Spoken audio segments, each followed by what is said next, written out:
Assalamualaikum warahmatullahi wabarakatuh. Alhamdulillah hamdan katsiran thayyiban mubarakan fi kama yuhibbu rabbuna wa yarda. Wassalatu wassalamu ala nabiyyina Muhammadin wa ala alihi wa sahbihi wa man sara ala nahjihi bi ihsanin ila yaumidin wa ba'd. Hadirin yang Allah muliakan, saudaraku yang semoga Allah jaga dan jamaah sekalian, tidak ada kata yang pantas untuk kita ucapkan pada kesempatan kali ini kecuali bersyukur kepada Allah Subhanahu wa taala atas segala nikmat dan karunia yang Allah berikan kepada kita. Sebagaimana salawat dan salam semoga tercurahkan kepada junjungan kita, uswah hasanah kita, Nabi kita Muhammadin sallallahu alaihi wasallam beserta para keluarga, para sahabat dan orang-orang yang istiqomah berjalan di bawah naungan sunnah beliau sampai hari kiamat kelak. Hadirin Allah muliakan, kembali kita harus banyak bersyukur kepada Allah atas nikmat yang Allah berikan ini. Yang pertama, sekali lagi kita bisa menuntut ilmu agama, kita bisa mempelajari hal yang akan membuat kehidupan kita, ruh di dalam setiap aktivitas dan keseharian kita. Karena Al-Quranul Karim adalah ruh, sunnah Nabi SAW adalah hal yang akan menghidupkan hal tersebut. Oleh karena itu, jamaah yang Allah muliakan, hidup tanpa Al-Quran, hidup tanpa sunnah Nabi SAW, sebanyak apapun harta kita, setinggi apapun jabatan kita, populer dan seterkenal apapun kita, tidak akan memberikan ketenangan, bahkan kehidupan. Sebagaimana tidak ada artinya seseorang mendapat transferan atau mendapat uang senilai 50 miliar di jam 9 pagi, sedangkan ruhnya berpisah dengan jasadnya jam 8.45. Gak ada gunanya. Mau dapat 50 M kek, mau dapat award kek, mau dapat apapun jam 9, kalau jam 8.45 ruh itu hilang, maka nggak ada artinya. Dia hanyalah seorang mayit atau jenazah. Oleh karena itu, jamaah sekalian, marilah kita mencamkan Alhamdulillah. Ya, dikabulkan. Marilah kita camkan hal ini dan selalu menyempatkan waktu untuk belajar agama, mempelajari Al-Quranul Karim dan Sunnah Nabi Sallallahu Alaihi Wasallam. Sesibuk apapun dan sepadat apapun aktivitas kita, karena aktivitasnya tidak akan membawa kita bahagia kalau kita jauh dari Al-Quranul Karim. Dan semakin bertambah kebahagiaan kita pada kesempatan kali ini, karena kita masih berada di 10 hari pertama Dzulhijjah, di mana amal ibadah benar-benar paling dicintai oleh Allah Subhanahu wa taala. Dan kajian kita di 10 hari pertama Dzulhijjah itu pahalanya jauh lebih besar daripada kajian yang dilaksanakan di luar 10 hari pertama di bulan Dzulhijjah. Oleh karena itu, ini hal yang harus kita syukuri. Dan berikutnya kita bersyukur kita masih bisa belajar dengan salah satu buku terbaik di dunia. Tidak ada buku yang sempurna, tetapi buku-buku yang terbaik itu telah terbukti diterapkan oleh para ulama, telah terbukti diajarkan, dan telah terbukti membawa dampak positif dan keberkahan di tengah-tengah umat dengan izin Allah Subhanahu wa taala. Dan salah satu buku tersebut, bahkan yang terbaik setelah Al-Quranul Karim, adalah Riyadhus Shalihin, buku yang bersama kita. Hadirin Allah muliakan, kita akan kembali bersama bab sabar di hadis yang ke-45 bersama Al-Imam An-Nawawi rahimahullahu ta'ala. Hadirin Allah muliakan, berkata Al-Imam An-Nawawi Yahya bin Sharaf bin Murri bin Hasan bin Husain bin Muhammad Abu Zakaria, atau yang biasa dikenal dengan nama Al-Imam An-Nawawi rahimahullah ta'ala. Semoga Allah merahmati beliau, merahmati keluarga, orang tua, dan seluruh pihak yang beliau cintai. Dan semoga Allah subhanahu wa ta'ala merahmati seluruh umat Islam dimanapun berada. Dan itu adab yang ditekankan Imam Nawawi agar kita praktekkan dan amalkan. Adab penuntut ilmu yang memiliki syiar al-ilmu rahimun baina ahli. Ilmu itu membuat sesama penuntut ilmu saling menyayangi dan mencintai, bukan saling membenci dan melakukan hal yang tidak produktif. Kita lanjutkan jamaah sekalian Allah muliakan. Wa an Abi Hurairah radhiyallahu ta'ala an. Dari Abu Hurairah radhiyallahu ta'ala anhu, anna Rasulullah sallallahu alaihi wasallam qala. Dari Abu Hurairah radhiyallahu ta'ala anhu bahwa Rasulullah sallallahu alaihi wasallam bersabda, "Laisa syadidu bisur'ah." Laisa syadidu bisur'ah. Orang yang kuat itu bukan orang yang jago berkelahi, bukan orang yang jago bergulat, yang apabila dia bertarung dia memenangkan pertandingan. Innama syadid alladhi yamliku nafsahu 'indal ghadabi. Namun orang yang kuat adalah orang yang mampu menahan dirinya, menahan nafsunya, menahan jiwanya ketika dia marah. Ketika dia marah. Ketika dia marah. Dan as-sur'ah, sekali lagi, makna aslinya di tengah-tengah orang Arab itu man yasra'un nasa katsira. Siapa yang banyak berduel, berkelahi, bergulat dengan manusia. Ini jagoan nih, gitu loh. Hadirin Allah muliakan, hadis yang simple, sederhana, tapi syarat akan makna, syarat akan hikmah. Dan kita sudah berkenalan dengan Abu Hurairah. Kita akan masuk ke hadis ini. Hadirin yang Allah muliakan, hadis ini memberikan pelajaran kepada kita bahwa salah satu tugas Nabi kita Sallallahu Alaihi Wasallam, dan ini juga berikutnya tugas yang harus kita emban, adalah tashihul mafahimi sa'idati bainan nas, meluruskan pemahaman-pemahaman yang tersebar di tengah-tengah masyarakat, dan ternyata pemahaman-pemahaman itu kurang tepat, tidak sesuai dengan apa yang Allah inginkan dan diinginkan Nabi kita Sallallahu Alaihi Wasallam. Jadi hadirin Allah muliakan, tugas kita itu meneladani Rasul Sallallahu Alaihi Wasallam, dan salah satu tugas Nabi itu meluruskan, gitu loh. Kalau ada pemahaman yang keliru, pemahaman yang salah, yang kurang tepat, maka beliau luruskan. Atau pemahaman yang tidak sempurna, Nah, sebagaimana hadis ini, pemahaman yang tersebar di tengah-tengah masyarakat itu, orang yang kuat itu orang yang jago berkelahi, yang jago bertarung, udah jagoan, gitu. Itu orang yang kuat.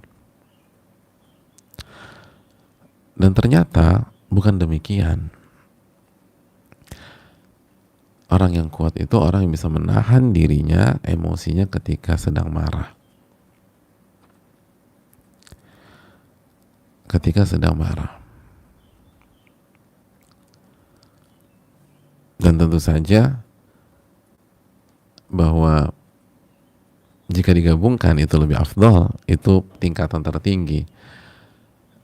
Sudah jago menahan diri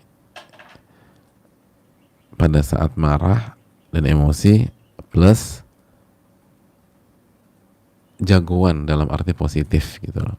Dan fisiknya oke, terus punya kemampuan bela diri yang tangguh, yang tinggi, dan lain sebagainya. Itu kata para ulama itu yang terbaik. Nah, namun yang perlu diluruskan adalah ketika banyak pihak memahami bahwa orang yang kuat sebatas orang yang jago berduel, jago berkelahi. Dan ini kurang tepat. Jika pemahamannya demikian, jika sebatas itu. Dan itu yang harus diluruskan. Itu yang harus diluruskan. Jadi jamaah yang Allah muliakan, PR kita itu salah satunya adalah meluruskan atau menyempurnakan yang ada.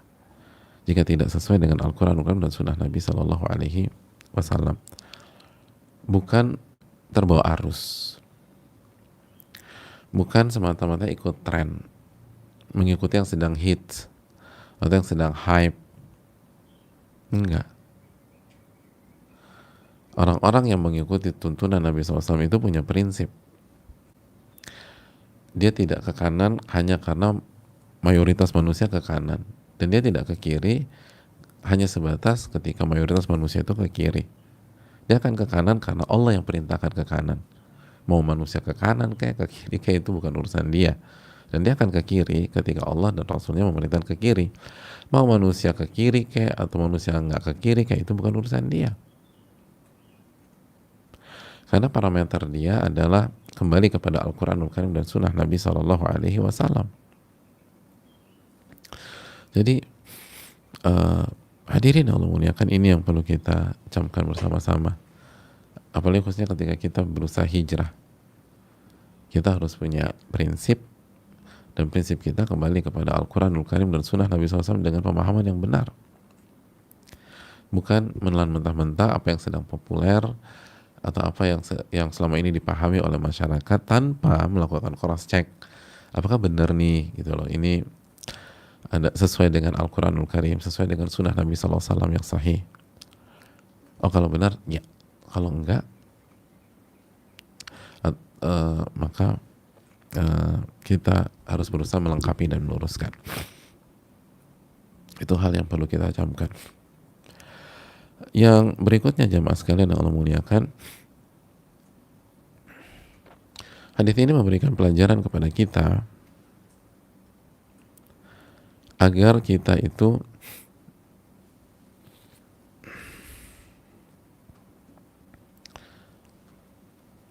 tidak marah, ya, simpelnya tidak marah, atau lebih tepatnya mampu menahan dan mengontrol diri kita pada saat bara amarah itu terbakar. Dan inilah karakter orang-orang beriman.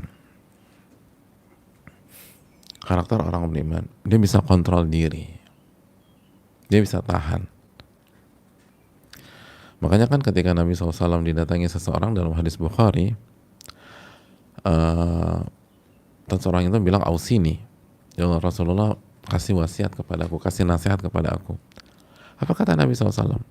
La tagnob, jangan marah. Terus diulang lagi, la tagnob, jangan marah. Dan melihat la tagnob walakal jannah, jangan marah, niscaya bagimu surga. Jangan marah, niscaya bagimu surga. Jadi hadirin yang Allah muliakan, ini hal yang sangat penting. Kita harus berusaha main di sana, berusaha memiliki level seperti itu, nggak marah-marah. Dan ini bukan berarti belum hati kita bersih gitu seperti salju. Mungkin nggak, kita belum sampai makom itu, kita belum sampai level seperti itu. Tapi paling tidak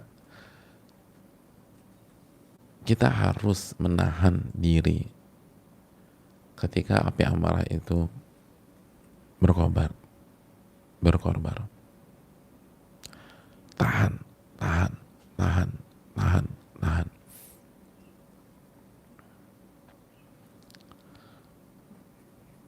Itu yang perlu kita camkan. Nggak bisa, harus ditahan. Dan itulah orang yang kuat. Itu orang yang kuat.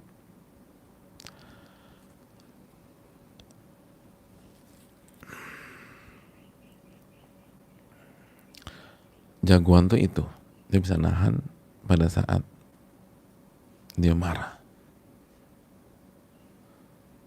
Makanya kan orang-orang beriman yang dijanjikan surga itu apa jemaah? Kembali ke surat Ali Imran ayat 134.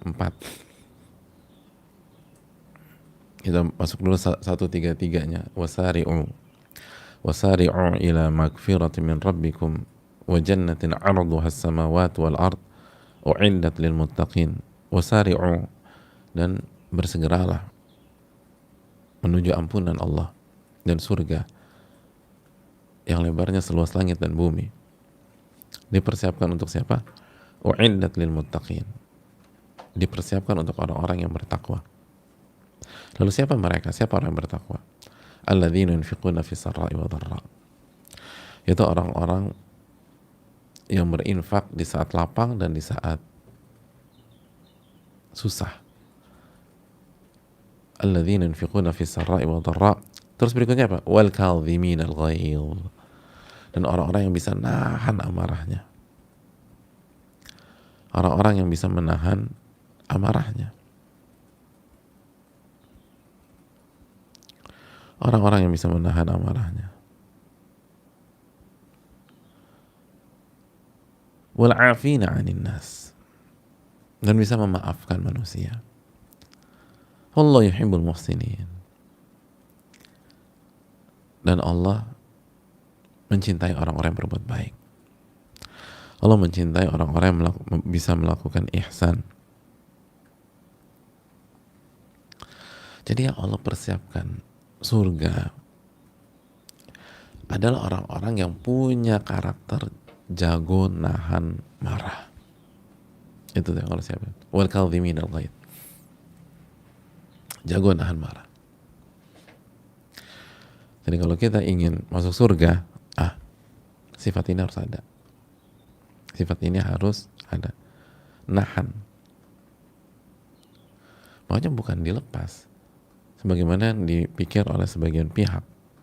Jazakumullah khairan.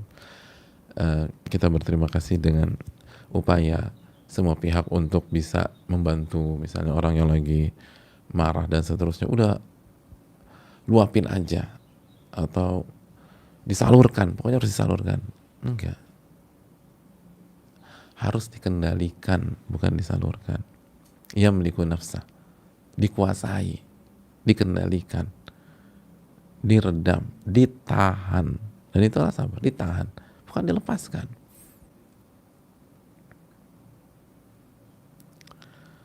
Bukan dilepaskan, bukan dilampiaskan, bukan dilampiaskan. Itu bukan cara yang terbaik.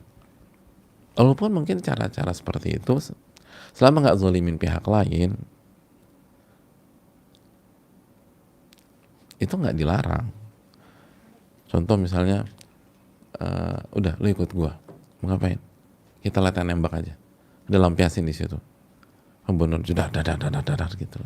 Bodoh, yang di benaknya tuh muka itu orang aja tuh objeknya. Oh, gitu. Anak peluru, ambil lagi tembak. Tapi dia nggak ngapa-ngapain, dia cuman latihan nembak aja. Atau ke Sasana, udah ikut aku yuk, kita di Sasana aja, dan lu lampiasin deh, sansak dan seterusnya, udah pukul aja dah. Bener, marah-marah, pukul. Hadirin yang Allah muliakan, ada yang, ayo mau ngapain? Kita ke sirkuit, lampiasin di situ, daripada lo lampiasin di di Gatot Subroto akhirnya nabrak orang, atau lampiaskan di Sudirman, atau di gang-gang kecil, bahaya anak-anak. Udah ikut sirkuit, kita ke Sentul aja, udah luapkan dan lampiaskan. Bener, catatan waktunya bagus gitu. Hadirin Allah muliakan, solusi terbaik adalah yamliku nafsahu idza ghadab. yang bisa menguasai dirinya, emosinya ketika dia lagi marah. Ketika dia lagi marah. Itu orang-orang kuat. Tapi susah banget, Ustaz. Kalau misalnya saya ke sirkuit atau saya ke sasana, itu kan enak pelong. Nah itu memang intinya. Makanya kan kata Nabi, asyadid, orang yang kuat. Karena apa? Pola ini memang jauh lebih sulit daripada pola meluapkan. Emang jauh lebih sulit. Orang disuruh nahan kok. Pola ini memang di atas pola melampiaskan. Memang lebih sulit. Jadi, aduh, kalau aku tuh lebih suka aku lampiasin sih, gitu loh. Ya memang, kalau nafsu kita tuh kalau ditanya pasti lebih suka ngelampiasin dan melampiaskan. Tapi kita tidak mendapatkan poinnya. Poinnya itu nahan. Poinnya itu nahan. Tahan.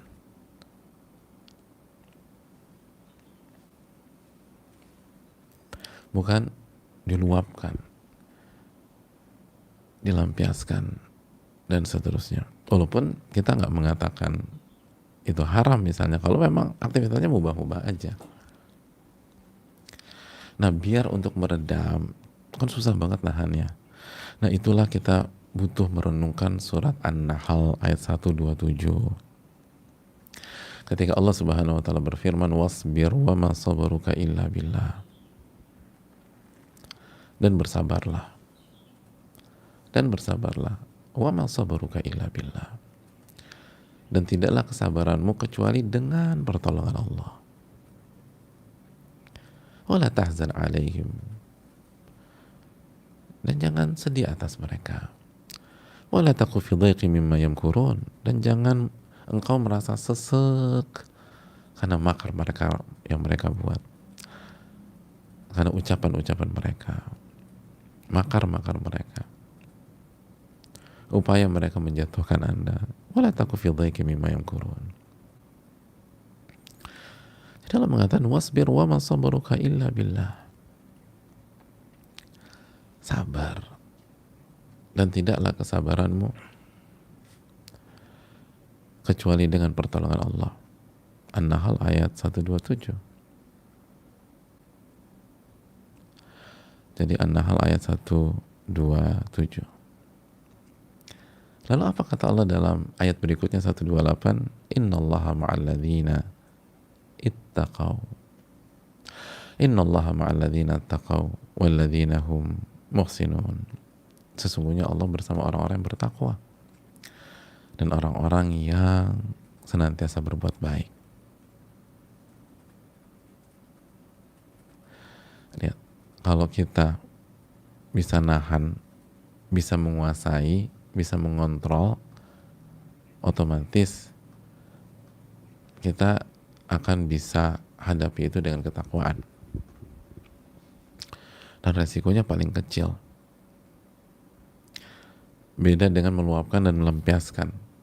Misalnya ada orang, anak-anak ke sirkuit aja, itu bisa kecelakaan di sirkuit itu. Pas tikungan, mental, karena saking sebelnya. Di sasana bisa cedera. Bisa cedera, misalnya. Jadi, hal-hal yang itu tuh, kalaupun mubah, ada resikonya. Tapi kalau sabar, nggak ada resiko. Jika sabarnya itu dengan pertolongan Allah Subhanahu wa taala, nggak ada resiko. Dan lebih tenang, lebih plong.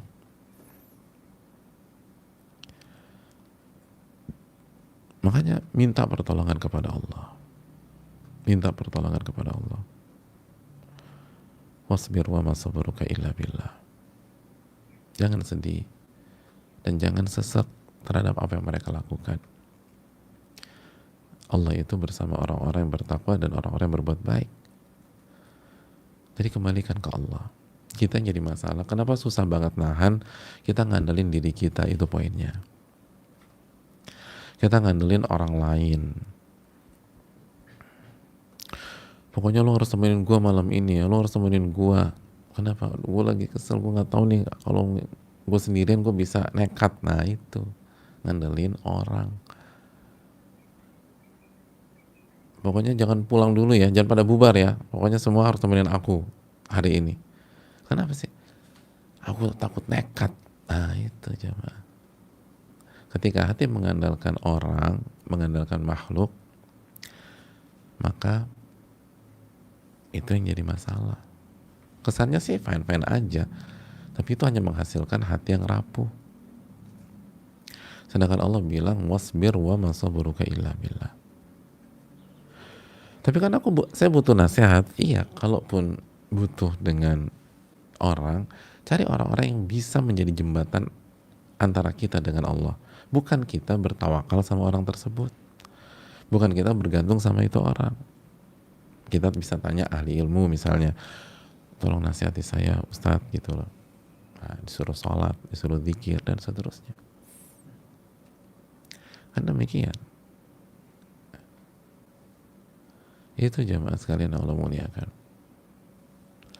Jadi harus dengan Allah, dengan pertolongan Allah. La haula wala quwata illa billah. Tidak ada daya dan kekuatan kecuali dengan pertolongan Allah subhanahu wa ta'ala, bukan dengan yang lain. Bukan dengan yang lain. Tapi dengan pertolongan Allah subhanahu wa ta'ala. Itu yang akan membuat orang kuat. Jadi kalau ngandelin kita emang susah. Ya gimana gak susah? Kan kita ingat surat An-Nisa 28. Wa khuliqal insanu dha'ifa.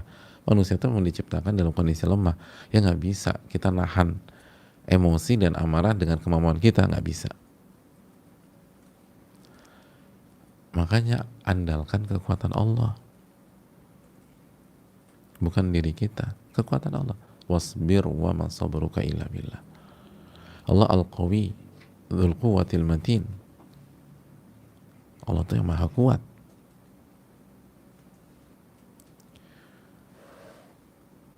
Itu yang harus kita tanamkan. Makanya kan jemaah sekalian yang Allah muliakan, ketika Allah menyatakan atau berfirman tentang orang-orang yang bisa tetap bersikap manis di hadapan pihak-pihak yang bersikap bodoh terhadap diri dia, bisa bersikap manis di hadapan orang-orang yang bersikap bodoh atau zalim atau menyakiti atau membuli dan lain sebagainya. Apa kata Allah profilnya? Coba buka surat yang ayat yang sangat terkenal, surat Al-Furqan ayat 63.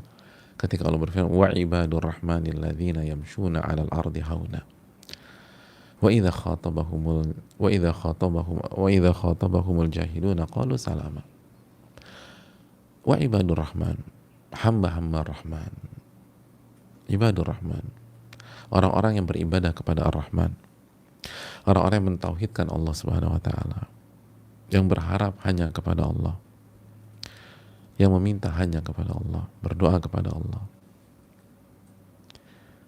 orang-orang yang tidak mengharapkan pujian dari manusia.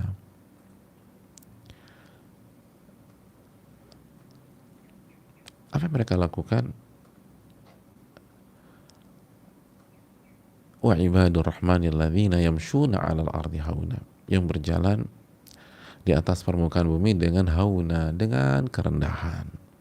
Dengan kerendahan. Tidak membusungkan dada, tidak sombong, tidak belagu. Dengan kerendahan. Terus apa? Wa idza khatabahumul jahiluna qalu salama. Dan orang-orang yang apabila diajak bicara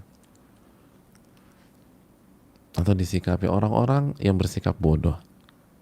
Orang-orang bodoh di sini tuh bukan orang-orang yang nggak belajar, yang nilainya jeblok, yang IQ-nya rendah, bukan. Tapi melakukan perbuatan bodoh, kalimat-kalimat bodoh. Dan di antara kalimat-kalimat dan sikap-sikap bodoh adalah mencela, mencaci, merendahkan, menjatuhkan, membuli, dan seterusnya. Mereka Apa respon mereka? Qalu salama. Mereka bisa bersikap manis. Mereka bisa mengucapkan kalimat keselamatan, kalimat yang baik. Jadi siapa mereka? Kok bisa sih? Ini udah diprovok loh, udah di ini. Tetap aja qalu salama. Siapa mereka? Ibadur Rahman. Ibadur Rahman. Orang-orang yang hanya beribadah kepada Allah. Yang mengandalkan kekuatan Allah. Itu yang membuat mereka bisa nahan. Bisa nahan. Makanya kalau kita tidak mengandalkan kekuatan Allah, berat jamaah. Berat. Dan gak mungkin bisa, bukan hanya berat. Karena manusia diciptakan dalam kondisi lemah. Jadi ketika ada masalah keluarga, rumah tangga, yang memicu emosi, pertengkaran sengit, pertanyaannya bagaimana ibadah kita pada hari-hari ini? Bagaimana sujud kita, rukuk kita kepada Rabbul Alamin? Bagaimana tilawatul Quran? Bagaimana zikir pagi dan zikir petang? Kalau itu semua bisa diamalkan dengan penuh keikhlasan sesuai dengan tuntunan Nabi SAW, kita akan jadi orang kuat yang sesungguhnya. Dan kita bisa, Allah kasih kemampuan menahan emosi. Wallahu ta'ala alam bisawab. Hadirin yang Allah muliakan, pelajaran berikutnya yang bisa kita petik, para ulama seperti Al-Imam Muhammad bin Shalih Al-Utsaimin menjelaskan kenapa Allah dan Rasulnya melarang kita marah-marah dan meminta kita untuk menahan diri, menahan emosi dan menguasai. Karena para ulama mengatakan marah itu salah satu kunci dari berbagai macam masalah, berbagai macam musibah.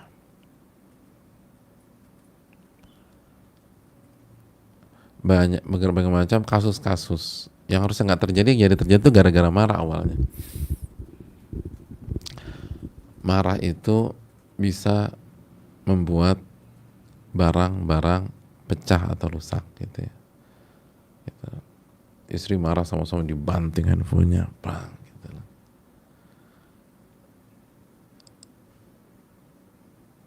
Ini apa-apaan beb, gitu langsung lempar. Nah itu hancur deh. Udah gitu cicilan belum selesai. Karena udah hancur, handphone suaminya hancur, cicilannya belum selesai, akhirnya suaminya marah lagi. Gitu loh. Banting handphone istri. Nah handphone istrinya juga cicilannya belum selesai juga. Dan yang bayar selama ini suaminya juga. Jadi bingung deh, ya Allah. Berantem akhirnya. Itu gara-gara marah tuh handphone hancur. Gitu loh. Itu baru handphone, belum yang lain. Hadirin Allah muliakan,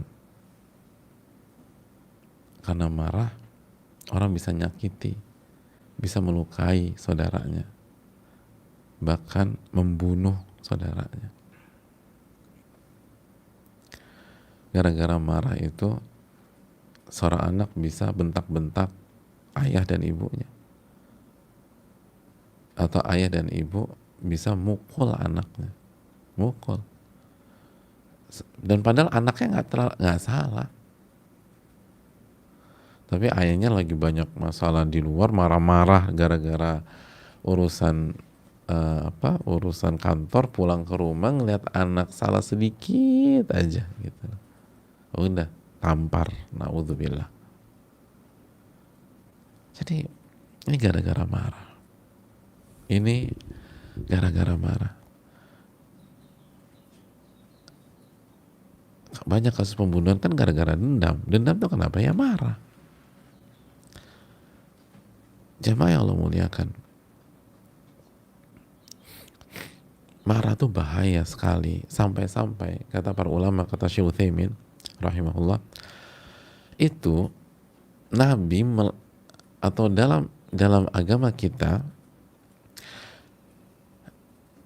seorang qadhi atau hakim itu nggak boleh memutuskan ketika dia lagi marah. nggak boleh memutuskan ketika dia lagi marah. Al-Imam Bukhari dalam sahihnya menulis sebuah bab hal yaqdil qadhi au yufti wa huwa ghadban. Apakah seorang qadhi itu hakim syariah. Qadhi bukan berapa qadhinya. Qadhi itu hakim syar'i. Hakim syar'i. Apakah hakim itu boleh memutuskan dan berfatwa sedangkan dia dalam kondisi marah? Dan jawabannya mari kita simak ketika Abu Bakrah menulis surat ke anaknya di Sijistan agar anaknya tidak memutuskan perkara antara dua orang atau dua pihak sedangkan si anak lagi marah. Kata Abu Bakrah, bi alla taqdiya baina itsnaini wa anta ghadban. Engkau nak tidak boleh memutuskan masalah dua pihak sedangkan engkau dalam kondisi marah. Fa inni sami'tu an-nabiyya sallallahu alaihi wasallam. Sesungguhnya aku, maksudnya bapaknya Abu Bakar, itu mendengar Nabi SAW bersabda, la yaqdiyanna hakamun baina itsnaini wa huwa ghadban. Seorang hakim tidak boleh memutuskan antara dua orang atau dua pihak dalam kondisi marah. Dalam kondisi marah itu nggak boleh. Itu tidak diperbolehkan. Dan dalam riwayat Imam Syafi'i dari Sufyan bin Uyainah dari Abdul Malik bin Umair dengan sanadnya, redaksinya la yaqdil qadhi aw la yahkumul hakim baina itsnain wa huwa ghadban. Seorang qadhi tidak boleh memutuskan dan seorang hakim tidak boleh menghukumi kasus di antara dua belah pihak sedangkan dia dalam kondisi marah. Apa poinnya, jamaah?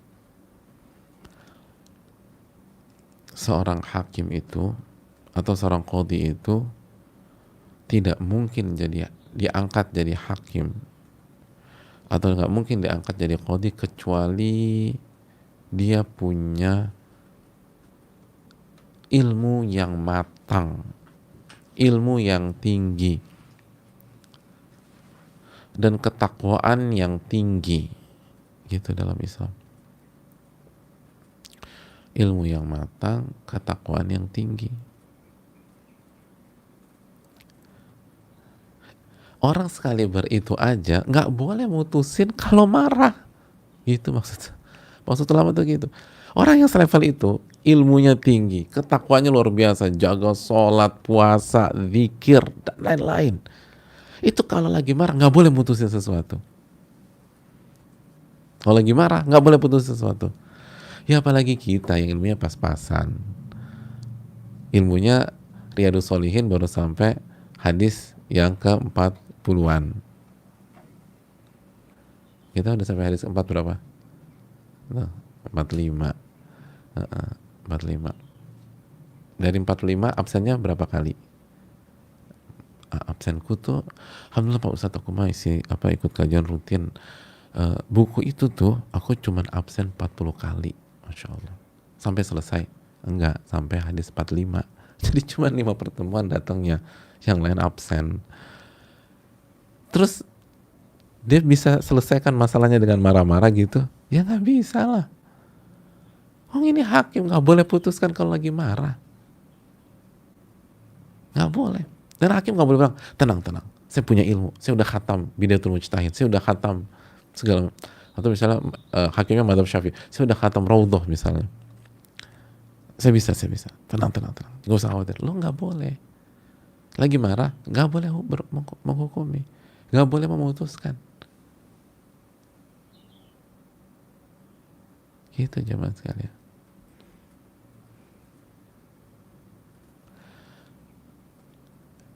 Untuk jadi hakim syari hari ini nih ya, kita nggak usah bicara yang dulu-dulu lah, hakim syari yang hebat-hebat gitu yang dulu-dulu. Kita nggak usah bicara Al-Qadhi Iyad, Al-Qadhi Abu Yusuf dan nama-nama besar. Hari ini ya, untuk jadi qadhi itu jangankan jadi qadhi, baru jadi mahasiswa aja itu mereka spesial. Mereka spesial, akhlaknya baik. Ini belum jadi qadhi ya, baru jadi mahasiswa untuk menjadi hakim syari atau menjadi qadhi. Itu ilmunya Masya Allah, lalu akhlaknya baik, adabnya tinggi. Itu belum jadi qadhi, baru masuk sekolah qadhi.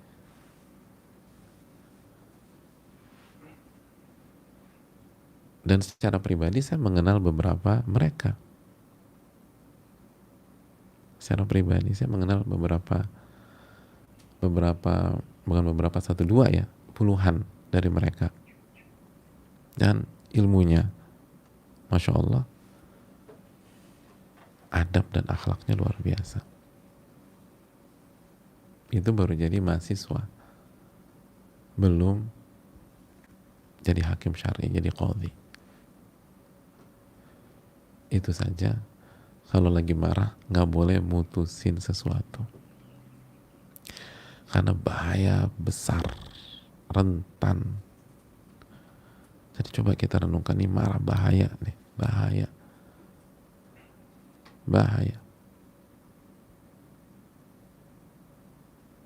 gitu jemaah.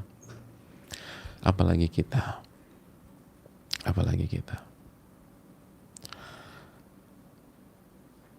pelajaran yang berikutnya, hadirin yang Allah muliakan,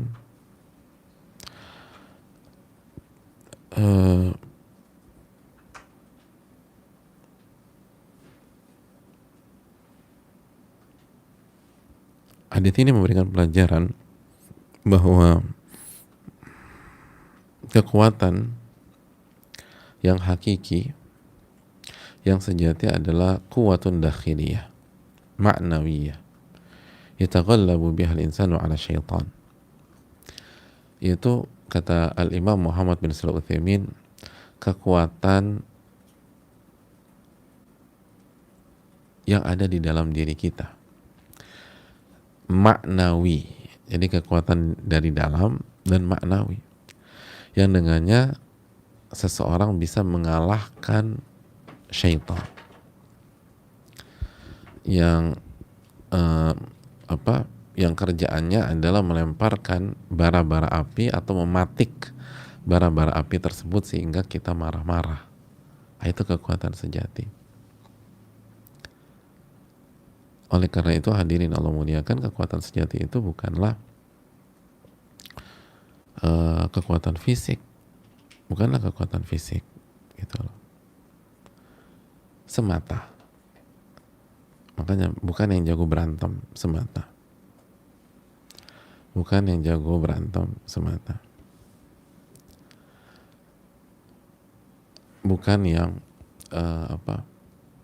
juara atau pemegang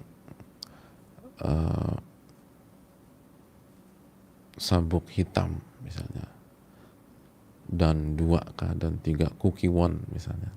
Kalau dia taekwondo itu sampai dan berapa sih? Hitam kan 1, habis hitam kan, dan 1 dan 2 dan 3 ya. Iya. Seingat saya sih gitu. Kukiwon Korea. Bukan semata itu, gitu loh. Bukan semata itu. Walaupun bagus, tapi kalau nggak bisa jaga amarah, belum tuh. Atau misalnya seorang boxer kelas berat, gitu loh. Seorang boxer kelas berat yang menguasai gelar yang ada di kelas berat. Gelar kelas berat apa aja tuh?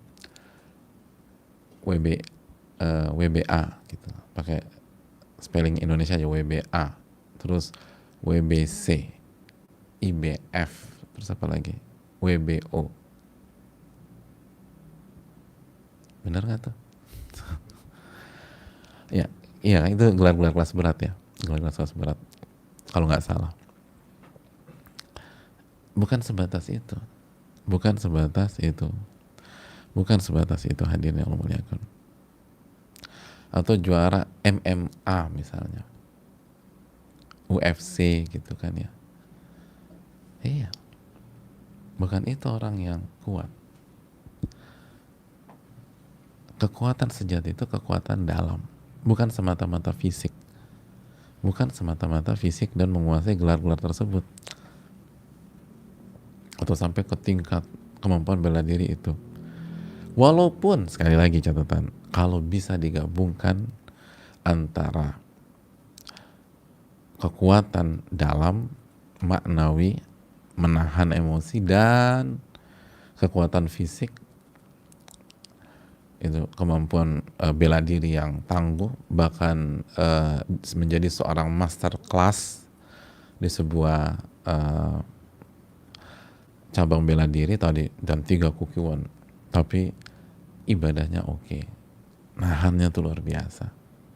Dia boxer jago banget, tapi sekali lagi, atau dia punya bela diri tinju atau muay thai atau silat, selama mubah ya, selama mubah, dan dia lakukan misalnya hanya untuk bela diri gitu lah, nggak yang lain, hanya untuk bela diri, hanya untuk olahraga dan memperkuat fisik, itu aja. Terus dia punya kekuatan hati seperti ini, ya itu perfect dari segi kekuatan. Tapi siapa yang kayak begitu ya? Nah, paling enggak nih, miliki kekuatan hakiki dulu. Dan ini susahnya minta ampun, susahnya minta ampun. Makanya kata Imam Nawawi, فَهَذَا هُوَ الْفَاضِلُ الْمَمْدُولُ الَّذِي قَلَّ مَنْ يَقْدِرْ عَلَى تَخَلُّقِ بِخُلُقِهِ. Ini tuh sifat yang mulia, yang terpuji, yang sedikit sekali orang yang menguasainya, sedikit. Bisa nahan jiwa atau emosi ketika marah. Itu sifat terpuji, mulia, dan yang bisa kayak gitu sedikit. Qalla man yaqdir ala takhalluqi bi khuluqi. Hanya sedikit orang yang bisa begitu.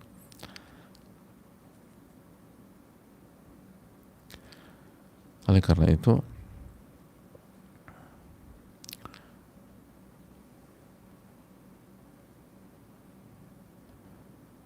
bahkan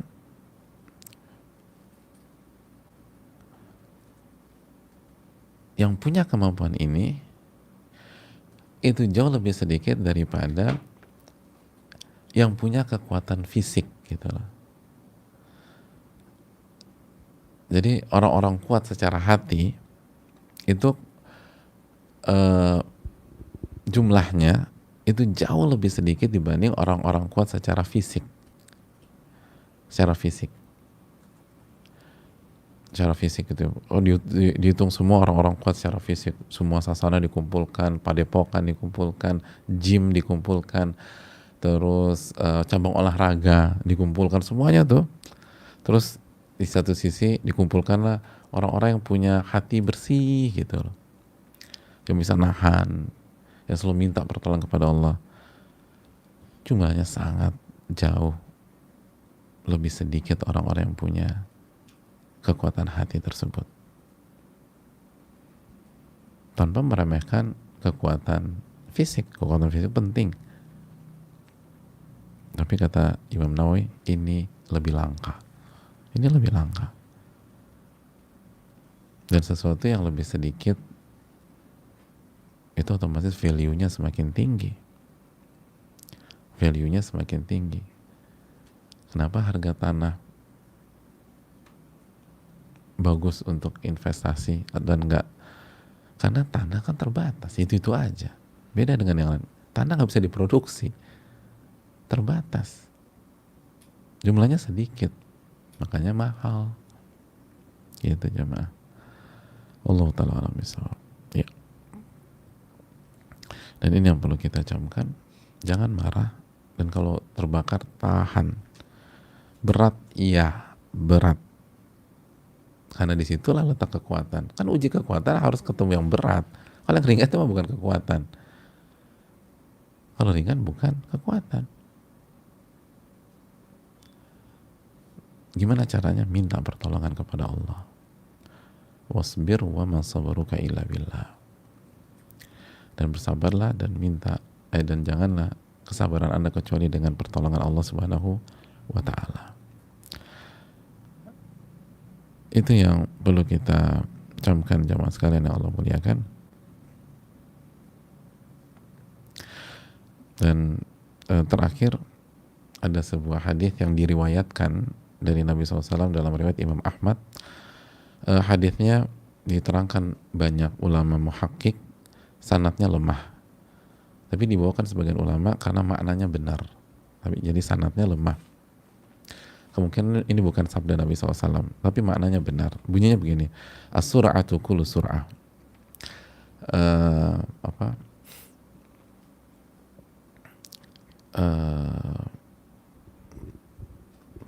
Pergulatan ya, dan pergulatan atau pertarungan. Kullu sur'ah. Jadi pergulatan atau pertarungan yang paling tinggi. Wa sur'atu kullu sur'ah. Lagi-lagi diulang, pergulatan dan pertarungan yang paling dalam.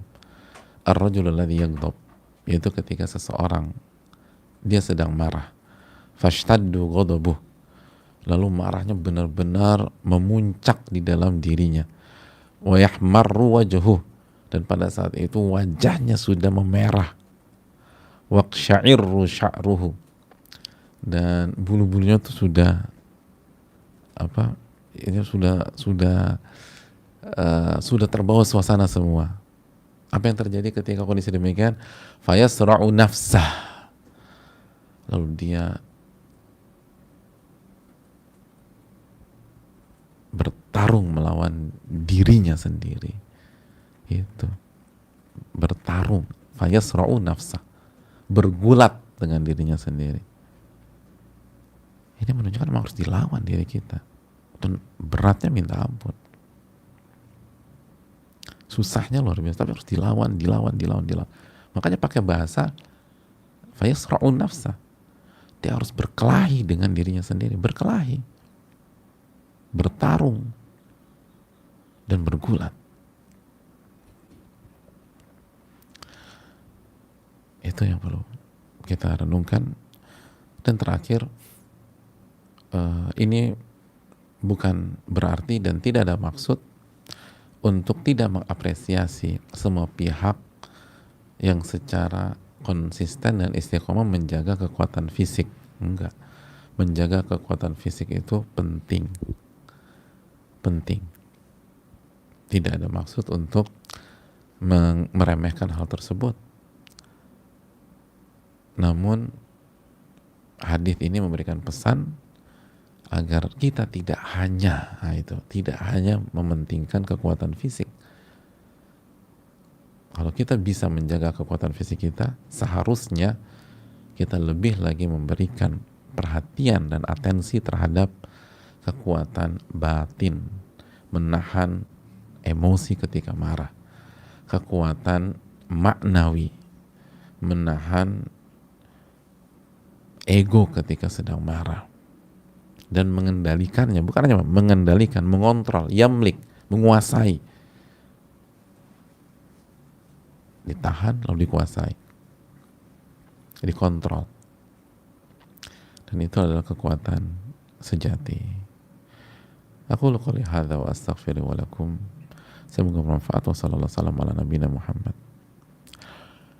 Mungkin ada 1-2 pertanyaan, kita buka.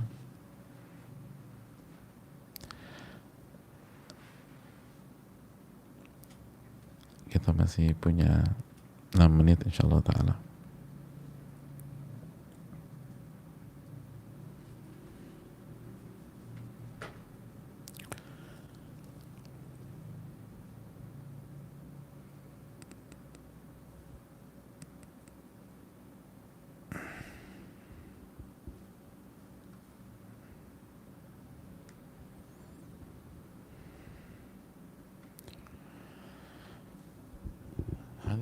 اليوم هذا اليوم الذي أرسلته اليوم.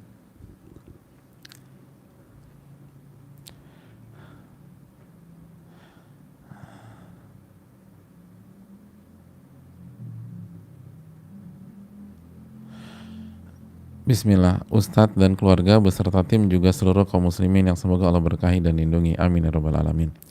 Ustadz, terkadang saya tidak sabar dengan ujian. Setelah dengar kajian saya lebih tenang. Tapi terkadang sedih lagi. Tapi saya coba paksakan untuk tetap baca Al-Quran atau berzikir. Apakah ini termasuk lemahnya iman dan tauhid saya? Barakallahu fiik. Jazakallahu khair. Fiikum barakallah. Jawabannya adalah saya nggak berani mengatakan itu tanda lemahnya iman ya, tapi ini perjuangan. Ini perjuangan memang begitu. Proses memang harus begitu, kadang-kadang surut lagi, terus kuat lagi. Dan ini menunjukkan bahwa memang kajian tuh penting, ilmu tuh penting. Karena kan Allah yang berfirman dalam surat Al-Anfal ayat 2, innamal mu'minuna alladzina idza dzukirallahu wajilat qulubuhum wa idza tuliyat alaihim ayatuhu zadatuhum imana. Dan orang-orang beriman itu adalah orang-orang yang apabila disebutkan nama Allah maka hatinya bergetar, dan apabila dibacakan ayat Allah maka imannya bertambah.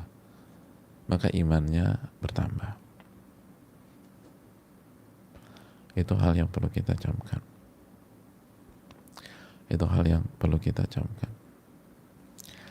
Jadi memang harus demikian, dan betul baca Quran dan berzikir. Dan awalnya memang harus dipaksakan. Lalu minta terus pertolongan kepada Allah agar kita bisa bersabar. Wallahu ta'ala alam. Assalamualaikum warahmatullahi wabarakatuh. Waalaikumsalam warahmatullahi wabarakatuh. Semoga Allah senantiasa menjaga dan memberkahi Ustadz, keluarga, tim, dan kaum muslimin. Amin ya rabbal alamin. Izin bertanya Ustadz, apakah ada marah yang diperbolehkan di mana niatnya mengingatkan atau menasihati karena kesalahan atau maksiat yang berulang yang dilakukan oleh orang terdekat, ortu, suami, anak? Syukran. Jazakallah khair Ustadz, barakallahu fiikum barakallah. Ya, terima kasih kepada beliau yang bertanya, dan juga terima kasih kepada yang bertanya di pertanyaan pertama. Apakah ada marah yang diperbolehkan? Ada, yaitu marah karena Allah. Al-hubbu fillah wa bughdhu fillah. Cinta karena Allah dan benci karena Allah. Marahnya tuh karena Allah. Bedanya apa? Bedanya itu marah karena Allah, yang membuat kita marah itu karena dia bermaksiat kepada Allah. Nah, itu. Dan sebagian ulama mengatakan marah itu tidak bertambah karena perlakuan orang itu secara pribadi kepada kita. Susah banget ya, nggak bertambah karena perlakuan buruk dia secara pribadi kepada kita. Karena murni parameternya adalah dia bermaksiat kepada Allah. Tapi kan kalau dia celah kita, itu kan maksiat. Boleh dong saya marah. Marahnya bukan karena dia celah saya, tapi karena dia bermaksiat kepada Allah. Ya itu tadi, tapi jujur gitu loh. Anda lebih terprovok, atau kita, bukan beliau aja, kita, saya, atau jamaah sekarang, lebih terprovokasi karena ucapannya yang pedas atau nyakitin ke kita, atau karena dia saat mengucapkan itu berarti bermaksiat kepada Allah. Itu harus jujur tuh. Harus jujur gitu loh. Jadi boleh aja. Makanya orang yang marah karena Allah itu nanti akan terlihat marahnya itu proporsional gitu. Ketika maksiatnya 2, ya marahnya 2 aja stadium di tingkat 2. Maksiatnya 5, maka marahnya di level 5 aja. Nah, orang yang marahnya pribadi itu nggak proporsional, nggak objektif. Maksiatnya 2, marahnya 7 gitu loh. Karena dia sakit hati, bukan karena Allah Subhanahu wa ta'ala. Itu jemaah. Wallahu ta'ala alam. Assalamualaikum warahmatullahi wabarakatuh. Waalaikumsalam warahmatullahi wabarakatuh. Semoga Ustadz dan tim semuanya dan selalu diberikan kesehatan sama Allah, dan selalu diberkahi dan dirahmati oleh amin ya rabbal alamin. Pak Ustadz, gimana cara untuk kita tetap dalam lindungan Allah, untuk tetap menjaga kesabaran lisan dan perbuatan kita? Kita tanpa sengaja sering berbuat dosa karena lisan kita tidak sabar. Jazakumullah khairan Ustadz dan tim semua. Ya, terima kasih, jazakumullah khairan. Jawabannya itu kita alami semua tuh gitu loh, termasuk yang bicara. Susah kita dalam menjaga lisan dan perbuatan. Menjaga lisan dan perbuatan butuh perjuangan, dan dalam perjuangan proses itu pasti akan jatuh, terus kita bangkit lagi, jatuh, kita bangkit lagi. Yang terpenting adalah pertama tadi, minta pertolongan kepada Allah. Wasbir wa ma sabruka illa billah. Bersabarlah dan tidak ada kesabaranmu kecuali dengan pertolongan Allah. Minta pertolongan kepada Allah. Lalu yang kedua, bergaul sama orang-orang yang bisa jaga lisan dan perbuatannya. Jangan bergaul sama orang-orang yang kalau ngomong kasar, nyakitin, nyablak, dan seterusnya. Itu ngerusak. Terus kurangnya pergaulan, lebih dekat berinteraksi dengan Allah Subhanahu wa Ta'ala. Maksud pergaulan sini yang tidak bermanfaat. Tapi kalau pergaulannya beramal soleh dan hanya bicara kebajikan, maka bagus gitu loh. Dan kalau buat salah, segera istighfar dan tobat, dan jangan putus asa. Jangan putus asa. Ya aku salah lagi. Ya semua orang pasti gitu. Kullu bani Adam khata'. Setiap anak Adam banyak melakukan kesalahan. Bangkit, coba lagi, bangkit, coba lagi, bangkit, coba lagi. Ya. Mungkin ini jemaah sekalian yang bisa dibahas. Terima kasih kepada semua yang bertanya. Semua yang bertanya, baik yang terjawab maupun tidak, dan semoga yang tidak terjawab tetap mendapatkan pahala bertanya dari Allah Subhanahu wa Ta'ala.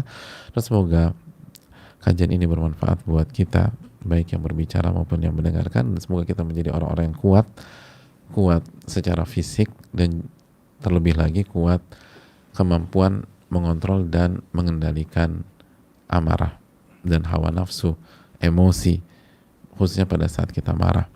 Dan semoga Allah Subhanahu wa Ta'ala memberkahi ilmu guru-guru kita dan para ulama yang tidak letihnya mendidik kita sehingga kita bisa berjuang menjadi orang-orang yang bertakwa. Semoga bermanfaat. Allahumma inna nas'aluka ilman nafi'an wa na'udzubika min ilmin la yanfa'. Ya Allah, berikanlah kami ilmu yang bermanfaat dan jauhkanlah kami dari ilmu yang tidak bermanfaat. Rabbana taqabbal minna, ya Allah terimalah amal ibadah kami. Subhanakallahumma wa bihamdika asyhadu an la ilaha illa anta astaghfiruka wa atubu ilaik. Assalamualaikum warahmatullahi wabarakatuh.